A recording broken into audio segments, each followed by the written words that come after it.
You're welcome back to Croke Park, John and Colin, as Tipperary are crowned 2025 All-Ireland Senior Hurling Champions after quite possibly one of the most remarkable second half performances that we've ever seen. All the odds, all the predictions, everything favoured Cork coming into this game. But now Slieve Damone rings out around Tipperary as Tipperary celebrate on the field. The blue and the gold, Tommy Walsh, they were 6 down at half time. But Ronan Maher, John McGrath, Liam McCarthy, Liam Cahill's men produced one of the most remarkable second half to flip it on his head and win by 327 to 118. Yeah, I tell you, David Hershey has a lot to answer for. He was supposed to go in and take down Tipperary, not take him to All-Ireland glory. But listen, there's only one man going to be on everyone's lips. Well, there'll be a couple of men, but the main man, John McGrath, he turned the game on its head in a couple of minutes. Before that, I'd say a couple of minutes before that, Tommy, he mishandled the ball. And I felt nearly again, well, his touch was a little bit off all day, and suddenly then he just sparked into life. He set up a score, scored a score, and then wins the penalty, scores his own 2 goals. Just a kind of a real advertisement for the hurling man Turner, that you don't need to have youth, you don't need to have pace. You just need to bring everything that you have, whatever strengths you have, whatever skills you have, bring that to the game. Not too far behind were Willie Connors and also that man Darren McCarthy, but an absolute team performance from Tipperary. A management masterclass, I felt, with how they set up their workouts. The Tipperary players are heading out towards Hill 16. Now suddenly it's all blue and gold on the hill. But that's a magical moment for a player. I'm after seeing Liam Cahill walk across the field there and shake the hands of Mark Coleman, and those Cork boys must be wondering what on earth just happened. 116 they scored in the first half. Just 2 points in the second half. Shane Barrett in the 46th minute and Seamus Kennedy in the 66th minute as Cahill embraces Owen Connolly and Jake Morris. And the Tipperary players, they produced an extraordinary performance. But what happened to Cork, Tommy? Because, yes, they hit the post 3 times. 3 times Rhys Shelley went to collect the slitter behind the goal. As the ball hits the post and trickles across his line, they could have had more goals. Seamus Kennedy hit the bar, they missed the penalty. And so Tipperary were inspired, but what happened to Cork? Yeah, sometimes you can win an All-Ireland semi-final by too much. And we were talking about earlier on with Colin and that, and Mark O'Shea saying, you'd often look at a player that didn't play as well in the semi-final, but what about a team? A team that produced magical goods in an All-Ireland semi-final, scoring 7 goals and 26 points, going up by 6 at half-time. Maybe suddenly you feel that's your play. Before we hear from him, the man of the match has been awarded to young Darren McCarthy. What a story, Tom. Like, the kid has been sprung into it this year. He caught the headlines for the wrong reasons earlier in the year. He was sent off and the ball was barely even pucked in the Munster Hurling Championship game in 43. He gets sent off in the All-Ireland semi-final against Tipperary for a second yellow. But today, Tommy, he produced a performance for the ages. What, 113, but it was all around it. He was being jeered on the frees early doors. He never wavered once, and he delivered throughout that game. What about that free he won from Damien Cahill when he stood and he took the charge, and he turned to the Hogan stand, and he roared right in front of Liam Cahill with the fist in the air. Unbelievable stuff from McCarthy. Actually, John McGrath is down there too. I don't know whether BBC and RT have given 2 different man of the matches, and they may well have, because we talk about Darren McCarthy and the youthful exuberance. But John McGrath, lads, like, Tommy, there's a bit of genius and artistry and elegance, but like, the poise, the head, it's all in the head, isn't it, with John McGrath? Absolutely, and the wrists and everything, and the timing of his runs, the timing of going down over a ball. I see he doesn't go down as low anymore, he kind of holds her long because he's there that if it is flicked away from him, he can go again. That's a master class of a hurler, a master performer on the big day, small day. It doesn't matter to him, like, you know, and talk about man of the match, he's talking about there, he's just saying 12 months of the season, it's hard to put into words. And it is, like, who would have predicted that this would have been the case, but it's probably a great sign for any hurler out there that age is only a number. And, you know, no matter like how many different man in the matches we could have given today, I would have given it to 15 and 16. Well, Jake Morris is being walked over now for an interview too. Maybe they give it to Jake Morris. You're right, Tommy. They could have given it to any one of them. Ronan Maher. Please talk to us about Ronan Maher. like the exhibition that man gave, whether it was fetching ball that was directed at Brian Hayes, or it was tearing out through tackles, or it was blocks. Ronan Maher was absolutely immense. Well, Colin saw it on the television screens earlier on. He hit the nail in the head. They got their puck-out strategy perfect for puck-outs. There was no space. They left Brian O'Mara back in the pocket, or Craig Morgan, one of them. Brought back Willie Connors and Dickie Dawn, about 1.5 hours, Sam O'Farrell to midfield. What left then was Ronan Maher to go toe-to-toe with Brian Hayes under the high ball. They have a puck-out normally goes down on top of Brian Hayes, but he caught 3 or 4 because that's bread and butter to Ronan Maher. Like, you know, he's doing it since he was 3 or 4 years of age. Lawrence Earl is old. Well, ladies and gentlemen, the All-Ireland Hurling Final is the proudest day in the year. Absolutely, lads. And Uachtaráin, Jarlath Burns, Uachtaráin, come on, Lucas Cahill is about to hand over the mic to the Tipperary hurling captain for 2025. Turles Sarsfield's Ronan Maher, and he's about to get his hands on the Liam McCarthy trophy for Tipperary. The 29th time Tommy Walsh to Tipperary have done it. We know all about the pedigree, all about the history. As the Tipperary players congregate now underneath the Hogan stand. Lads, you might want to stay with us in this because I have a feeling Ronan Maher has some special words after the season that Tipperary have just put together. It's been absolutely remarkable. Tommy, look at the Cork lads out there. They suffered this fate last year. They lost by a point to Clare. It was the opposite this year. They just collapsed. Oh, it was tough on for him. Listen, I don't know, these things happen. I thought he sent him off. It was very hard. I don't know why he was sent off. Like, it was punishment enough to go. Like, it wasn't like he dragged him down. He kind of smothered him up, and maybe, you know, it was a foul all right and a penalty, but I didn't feel it was sending off. I thought that could have been a little bit of a talking to and go and do it again. But that man, Ronan Maher, the captain, like, he's been Tipperary's lighthouse in the storm for the last couple of years. I always felt he was kind of guiding the team, minding them. Like, he was giving them hope when others felt that there was no hope. He was the heartbeat of that Tipperary team. Like, he's a battler. He's a Maher from Thurles. His brother was an absolute colossus as well. Like, you know, and saw his Laker Gael and Ronan was heavily involved in that. And, you know, great for people to see that and what they go through and what their thoughts are on hurling. And but no, Cork, absolutely. Look, it was tough out there, but these things happen. They'll be back again. Look at the big leading them on, flag in the hill. There's very little red left in the stadium, lads. It's all blue and gold. It's the Premier County. It's Tipperary. They're the All-Ireland champions for 2025. I can't think of a pundit that picked them this week. It just shows you what predictions are like.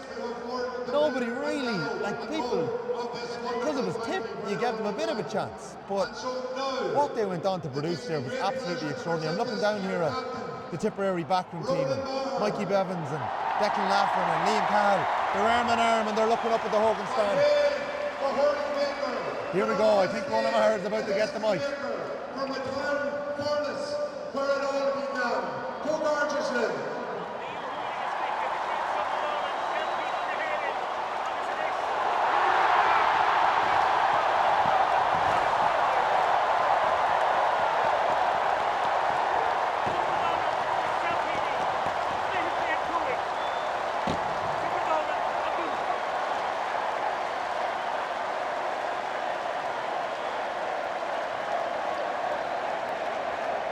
I think those chants of tip, tip, tip, tip, tip are going to ring out long and hard. Pat, are you able to make any sense of what happened to you in that second half? Just got overworked really, to be honest with you. Look, they got great momentum behind themselves. Got a few scores, got the crowd behind them, and got a couple of breaks of the ball there. The couple of goals they got, and obviously the sending off. So, look, credit to Tipperary. You know what I mean? They came out, really worked really hard. We were in a good position at half time, but look, got blown away in the second half. You were 6 clear after the Barrett goal. It was the perfect position. Just 2 points in the second half.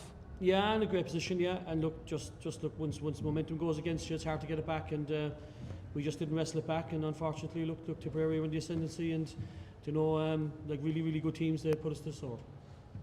You mentioned the bits of luck. I think there's 3 shots that end up hitting the post. Rhys Shelley's collecting a sliotar once or twice, and it doesn't fall to anybody, and he kind of clears it out from there. Nothing seemed to go your way in that second half, and then Owen Downey gets the red card with the penalty too.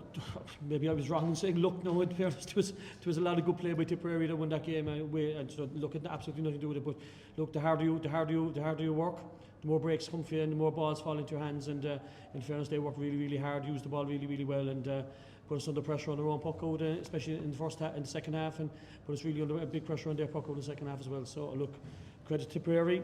Disappointing for our fellas.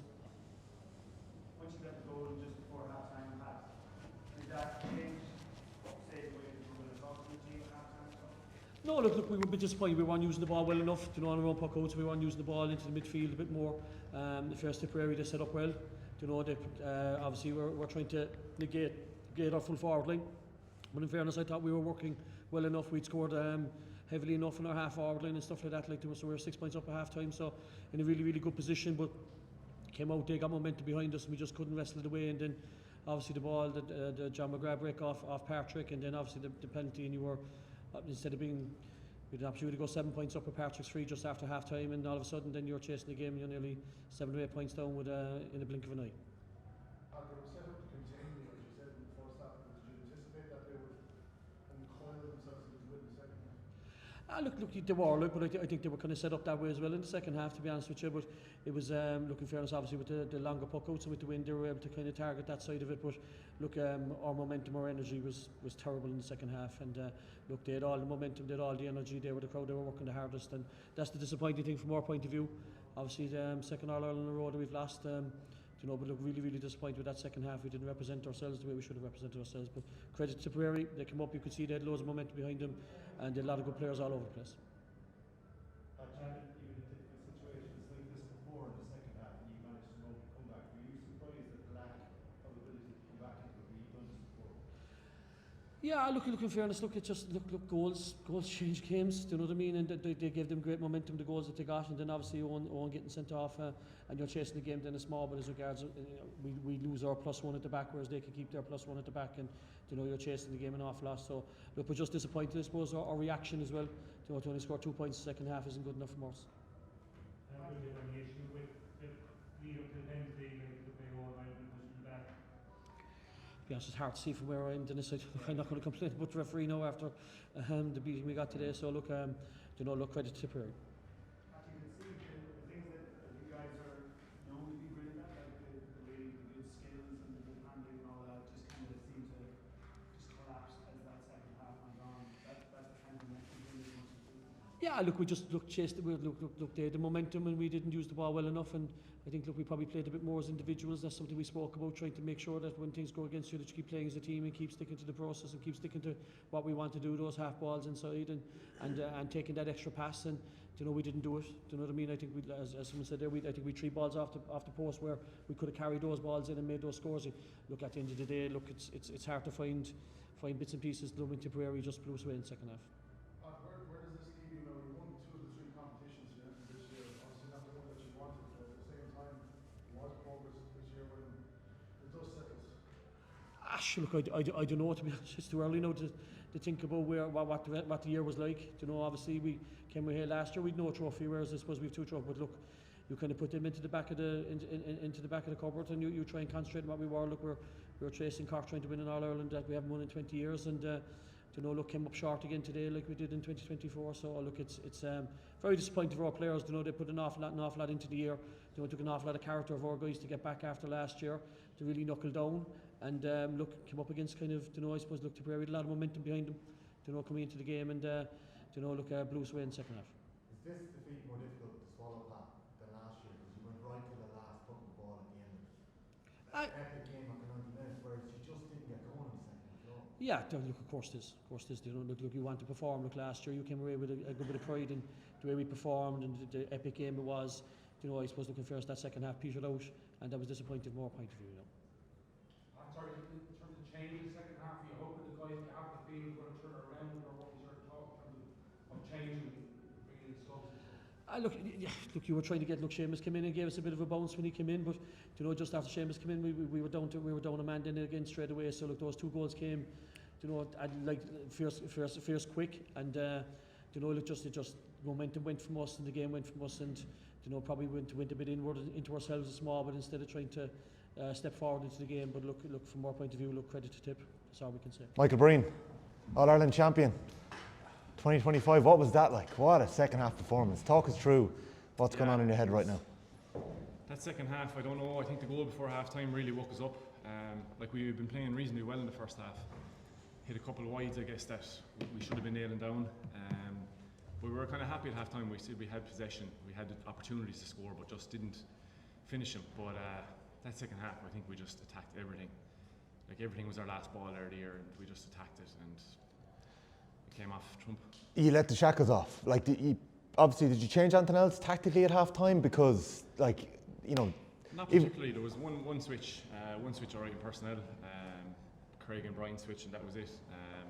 But we played what we talked about all year, and we just let it flow. And it was that second half was so enjoyable to play then. It was absolutely remarkable. Like, obviously defensively you did an unbelievable job collectively. Ronan Maher, yourself, you were all immense. But up front, Darren McCarthy, as a kid, given the year he's had, to produce what he did, I think there's jeers from the word go on every free he took.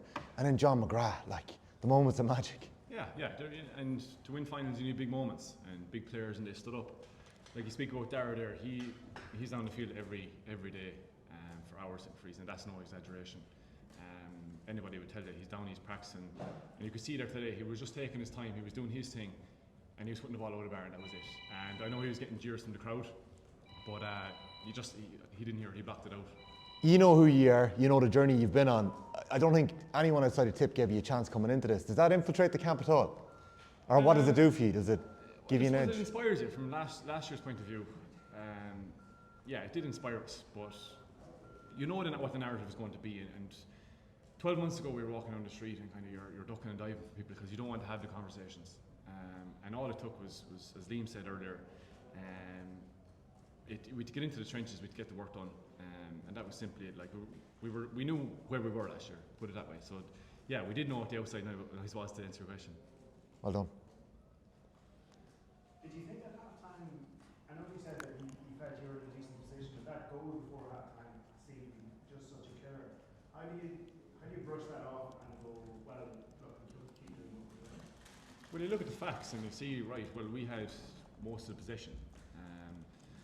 And we had more shots. I think that was an excellent goal that I think Barrett got at the time, but we have been reasonably well set up defensively, so we were happy with that first half. You know, we didn't leave gaping holes, we didn't leave gaps for them to run through all day, so we were reasonably happy.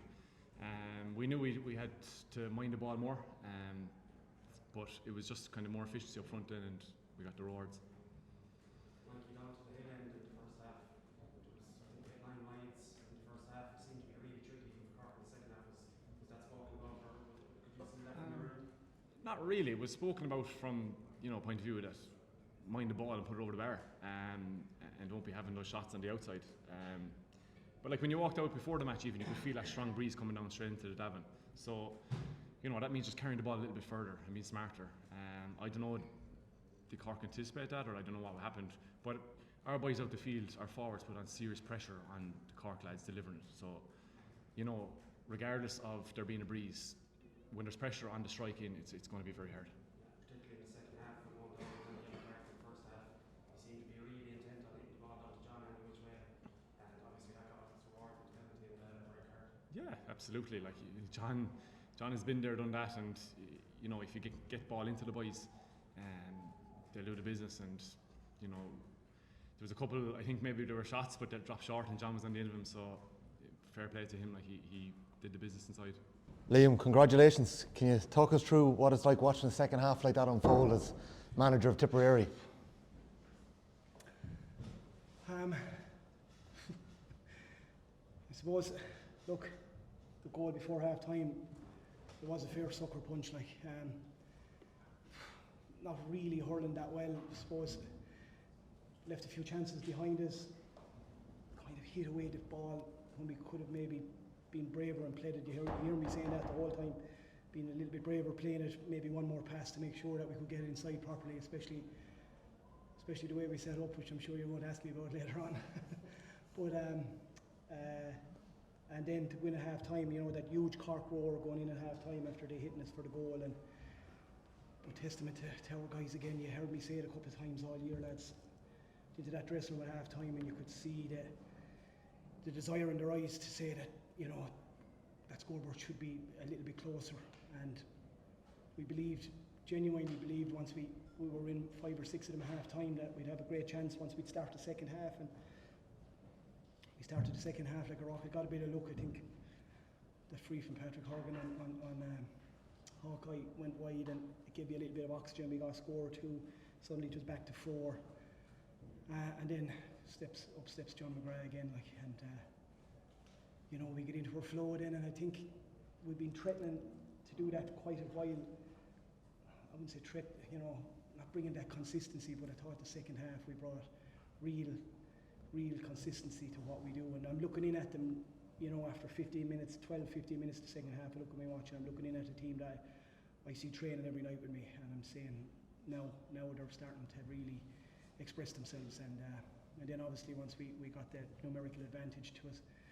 But then you could never be sure with Cork, like, you know, they could cut you open in 2 minutes and 2 seconds actually. So you never had one looking at the watch 55, 60 minutes. It just, will it just get to 70 minutes please, as soon as possible. But anyway, we're here, really proud to be associated with this group of players, really proud to have been given the honour to bring through this crop. And it's been a tough road, but just immensely proud of everybody involved, the whole collective. I'm not going to go into it again, you heard me say it already this year around what had to happen. And just a reward, fortune favours the brave, I think, and our hurlers were really brave today. You've mentioned bravery a few times. The first half performance, bar the goal, were you happy with what had happened? I know you had a couple of wides, but that +1 had made a big difference. You were locking them down in the full forward line, you know. And then what was the message at half time, Liam? Like, the message at half time was, and you know, was to stay doing what we were doing. Now we had contemplated maybe after 15 minutes of the second half it wasn't going our way, reverting to plan B, which had been 3 across midfield, and abandon the +1 and try and kick on. But we got great traction in the first 15 minutes with the +1 still, and a few chances that maybe we didn't convert in the first half started to go over, and the gaps started to appear, and young Darren Mack was like a little hare running around, and Jake was starting to come alive, and Jason and John, and it all started to come together. Connor Stegeman ran himself into the ground at midfield, and Sam O'Farrell was starting to get on top of maybe Fitzgibbon, and we're saying leave it alone, and suddenly you're 5, 6 out, and you're heading for home, which is what we discussed and spoke about. And because, to be fair to Cork, you know, all week, I can only imagine what it has been like for Pat and his management team and everybody to try and manage that expectation. It's huge, you know, and like Cork have been superb all year, league champions, Munster champions, bringing massive crowds back to the stands, and you know, as I said to Pat after, like, I wish it was anybody bar him, you know, that I was shaking hands with today, to be fair, because he's put so much into it. He's after having a difficult year as well personally, but I know that Cork team will be back, and I know that Cork will have their day in the sun soon, and you know, we're just proud that it wasn't today, and that Tip thankfully got over the line. You obviously never lost belief in the group of players, but say 14 months ago, back when you exited Munster, did you honestly believe you could turn it around this quickly and this spectacularly? Look, you know, you're always believing that if you get momentum, like it was about starting to bring back a bit of identity to our play. You know, 2024, we just didn't contest in the jersey the way we should have. And I keep saying that, and I'm not going to go there anymore after today, because to me it's in the past now. But we started at a very low base, you know, all of us, and management, the whole support team, players, and we just started to go game by game, bit by bit, and suddenly these younger players really started to integrate into the more seasoned players, and suddenly you had serious options, and then the momentum of our under-20s winning the All-Ireland, and it starts to take off. And you know, I'm just very, very fortunate to be from Tipperary, to have the talented group of players that were there. Okay, they're a little bit off of maybe their maturity, and we did always say that it was 3-year plus plan, but But these players, when they get belief and confidence in them, like they mushroom into really good players. And look, we've arrived now, and you know it's easy, I suppose, to be the hunted all the time, or when you're the hunter going after teams. And now it's going to turn to us being the hunted. So it's going to see a different side to management and our prep and our mindset going into next year, which is not for now. But Dylan is with us every day. You know, I am like when we started out in this journey in 2023, we were all hit with that devastating tragedy of what happened to Dylan. I was 50 yards from it the day it happened in Semple Stadium, and I'll never forget it. And it had a huge effect on our dressing room. It had a huge effect, and it was a really difficult year, 2023 and 2024, around everybody trying to cope with it in their own way. And like today, I got a text from Dan, his dad, coming up the road to wish me luck, and I just said that Dylan will be on all our shoulders today, regardless what happens in the result. And you know, he should be with us today, but the legacy he's leaving and the work that he's doing to save lives across Ireland at the moment through his name and the foundation is just incredible. And today, I never flinched at any stage on the line. Once he was across my chest, I knew that, you know, we would be battling right to the end. And I'm just so proud to have had an input into his life for the short number of years he was with us. That's 6 championship wins in a row, and I don't think that's ever been done by the Tipperary team. Pat mentioned the momentum that you had coming into the game. Just how significant was that momentum? Yeah, 6 championship games in a row. It's again, like, it's just testament to the ruthless mindset of the players as they gathered momentum. You know, but like the support the players got from, you know, our coaching team, Mikey Beavens, like, let's be fair, we were all questioned, you know, and rightly so, maybe over the last 12 months or more, and we've all reinvented ourselves, came to the table. The support of Declan Naffin on the field, you know, the real support of David Herity coming into a more out of the goalkeeping role into the role on the field with the players. He's been a game changer, really, you know, with support to Mikey. TJ being the steady head all the time in the background that worked with me at minor, under 21, under 20, and now today he has that unique talent of just being the elder statesman with the cool head, and you know, we just all committed to finding more. And this man here to me right, we sat down in Lorna Park at the start of last year. We had a good chat, and lo and behold, the resilience of this man with his friends and colleagues to come back, and especially the way Jason has performed all year, he's been incredible. What a player for Tipperary Hurling over the last 10, how many seasons, Jay? 13 seasons. it's just and getting better. He's like a good wine, he gets better with age, and incredible. Just so proud to have the opportunity to work with Jason's vintage. Obviously the newer players or the younger players that had come up through minor and under 20 with me, and then to have these fellas to leverage off of their experience. Their, you know, himself, Breen gave an exhibition today, Noel comes on, Seamus Kennedy, John McGrath, real, they're just different class, you know. Yeah, you mentioned the younger players there, Darren McCarthy, to deliver a performance like that, considering the red card last year, got an awful lot of online, I wouldn't say abuse, but a lot of comments were made about his attitude, and maybe he should be disciplined early. But he's had a tough year, 2 red cards in 1 year, suspended for the Clare game, which was a knockout game. But to come out in an Ireland final and produce that at 19 years of age is ridiculous. That's the class of the man, you know. We produce legendary players like Jason and Owen Kelly and Callan and all these, and some of them, you know, they can't be hanging around forever. You say, where are you going to find the next one out? And suddenly up pops McCarthy, like, in 19 years of age, he's now arrived on the scene, and but from a serious club up there in Tommy Barra, them fellas up there at HL Live, so it was never going to be a case of Dara's character being questioned or he doubting himself. That's the class of this young man and the resilience he has, and he just loves his hurling. And when you love hurling like that, you get your rewards, and he got his just reward today, and I'm really, really happy for him. Didn't take any major notice between the ends or anything like that. I suppose we just had a half of playing with a +1, so we were probably a little bit more accustomed to it, and we started getting a bit better ball in, as Liam said. That's the only kind of real difference it's taken. Do you think at half time they got a goal right before half time? Do you think it was still there for you? Do you think it had changed much? No, absolutely. We definitely still thought it was there for us. You know, we're only 3 points down at that stage. You would have taken it playing against the wind.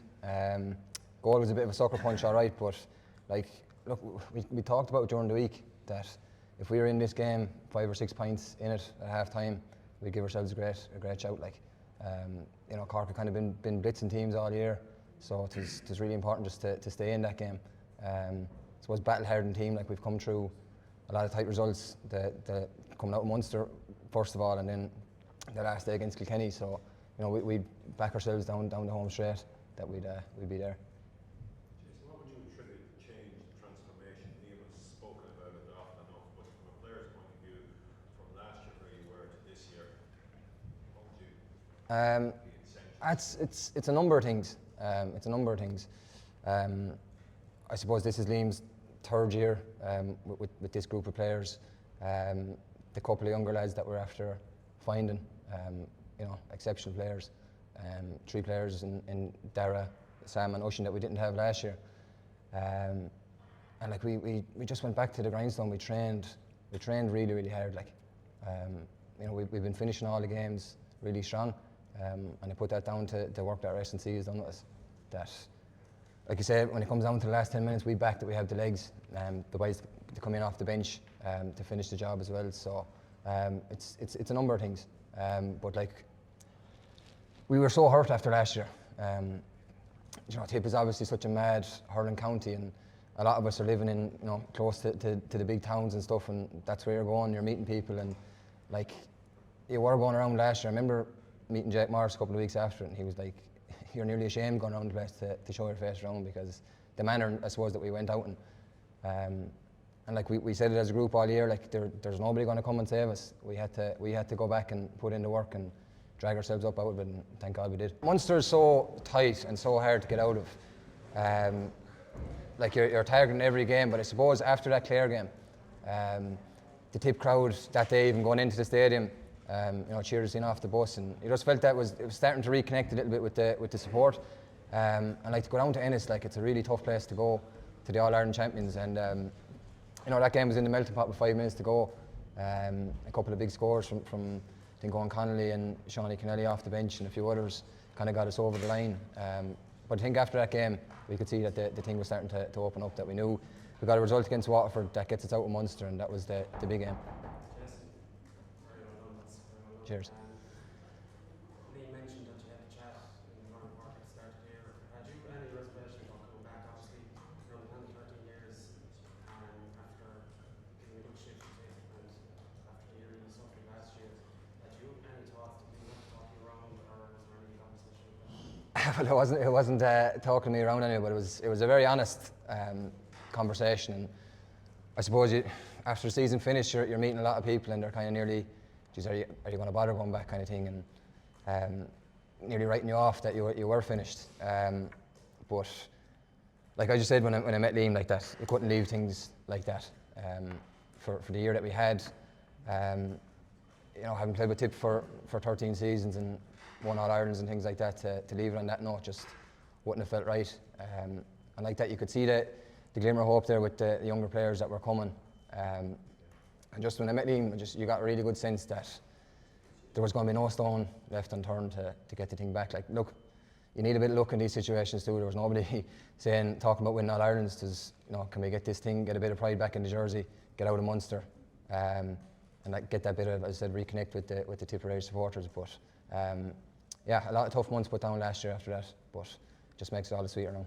Jason, it was very, I suppose the last few years, a lot of sort of playing the ball through the lines and mind possession. You were very direct in a lot of your approach throughout the campaign, and like, you didn't get a lot of return off it in the first half, but we keep peppering that square, and it was going to come out for you. You got 3 goals by peppering the square.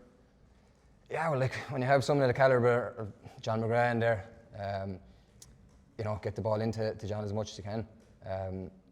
John would say himself, he probably doesn't want the ball out the corner. He has to run 40 yards to get it, put it in on top of him. And like, you've watched him in club championship and Tip down the years, like, just the way he uses his body and the strength that he has. We felt if he got it in there, that there was going to be goals there, like, and that's what proved in the end. Seamus Kennedy. Tommy. A third All-Ireland medal. Yeah, very nice, very special feeling. Put this one into context for us, man. Yeah, it's probably hard at the minute. It's a very special one, to be honest. Tommy, like, we were here in 2019 and we didn't get back to Croke Park until 2025 again. Like, you couldn't have made me believe that leaving here in 2019. But I think in particular from where this group has come from last year. Like, this time last year we were looking around at each other going, where's this thing going to go? Like, so it's a very, very special one, and I think particularly for Liam Cahill, he backed us, and we'll be forever grateful for him. But I think for Ronan Maher as well, I don't think anyone deserves to captain Tipperary as much as that man has, and he'll have a special place on the wall in Thurles Sarsfields now, on that famous wall in Thurles. Like, and I'm just so happy for him, so happy for him. There'll be lots of chat about Darren McCarthy's performance and John McGrath and the lads up front, even in midfield, they were brilliant. But talk to me a little bit about Ronan Maher and watching the captain out there doing what he did in that first half in particular.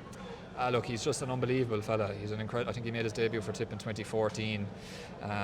He was captain last year when unfortunately things weren't going well for us. He was captain in 2022 when we didn't get out of Munster as well, and just some very hard days as captain for him. But he's just so happy for him. Like, as I said, I don't think anyone deserves to go up them Hogan steps more than Ronan Maher. And what a family, like what the service Pádraig gave to Tip and the way he to retire, and we could see him behind Ronan today lifting the cup. Like, they're a special family and from a special club in Tip as well, so it's unbelievable. It's amazing. The quality that he had, right, that backbone, this team. So yourself, Breen, Maher, Jason Forde, Jake Morris, John McGrath, there's All-Ireland medals there, okay? But then there's this influx of youth, and we know the pedigree that's in Tipperary, the tradition, but nobody really gave you hope coming into it. Maybe that's as much to do with how low things got in 24. Like, you were fairly written off coming into this, though, Seamus. Yeah, 100%, and fair enough too, I suppose, in fairness. The performances weren't good enough last year, simple as that. And I suppose in fairness, we were probably the first to put our hands up, and we left the jersey down a bit. That Tip jersey can wear heavy on you at times, like it's a but in fairness, I suppose we looked at ourselves first and asked ourselves the hard questions, and thankfully answered. But as you said, like, when you're getting into calibre lads like Darren McCarthy, Sam O'Farrell, Oisin O'Donoghue coming on there, like Robert Doyle, what an incredible first year Robert Doyle has had. It's okay, we always have to deal with buses in the tunnels here in Croke Park. Like, Seamus, like your own story as well. Like, you've had injuries, big bad injuries to deal with, and you've won your All-Irelands before that. Like, what drove you to bounce back and come back from that, man? Because like, everyone has their own story too. Yeah, look, I suppose everyone does have their own. Yeah, I suppose. Yeah, it's been a tough year, I suppose, doing the cruciate last March and getting the operation. But I didn't want to finish. I didn't want my Tip career to finish having a cruciate injury, to be honest with you. And it was very hard to watch on last year when things weren't going great. And any time you get the opportunity to come in and train in Thurles a few nights a week with these lads and a chance to wear the Tip jersey, like I just really wanted to get back and experience that again. And look, I couldn't, in my wildest dreams, I couldn't have imagined that this time last year when I was doing the rehab and things like that. But very, very grateful to Liam, Mikey and the rest of the lads that they trusted me, and Paddy O'Brien and Angelo in particular, the physio and S&C, they put in hours with me, like hours, and just so happy that I've got the chance now today. We're going to let you go and savour this and enjoy it, because it's going to be sweet. Of all three, I'd say it's one of the sweetest. Just a final one. You come on in the middle of the second half and your teammates are in their flow in that time. What was that second half like? First of all, seeing it click, because you were 6 down at half time, and then finishing out the job on the field. Yeah, it was unreal, to be honest with you. It's just like, look, when you forwards of the calibre of Jason, John, Dara, Noel coming on, Oisin coming on, like, if you're giving them enough good ball, like, they'll do the damage. Like, and look, obviously the hard part of times is getting them the quality ball, but we did today, and the boys did the rest. Like, it was unbelievable to watch. Yeah, McGrath, like, I don't think he had got much of an opportunity in the first half, and then he just does what he does. Like, he makes the first goal, he makes the penalty. as the second ball, as the ball leaves, as the sliotar leaves Connolly's hurl, Tommy Walsh is doing commentary with us, and it's as if he known, like he's been out there in 9 All-Ireland finals. He nudged me and just goes, John McGrath. Like as that was happening, just inspired moments. Yeah, no, I'm delighted for John as well. Like he's had his, he ruptured his Achilles a few years ago, and he's had his tough days too, and just absolutely delighted for him this year. Like to get, we all know what John can do, and he's unbelievable again today and all year. So delighted for him. Seamus Kennedy, congratulations! Thanks for talking to us off the ball, and enjoy Tipperary's All-Ireland win. Will do, Tommy. Thanks a million.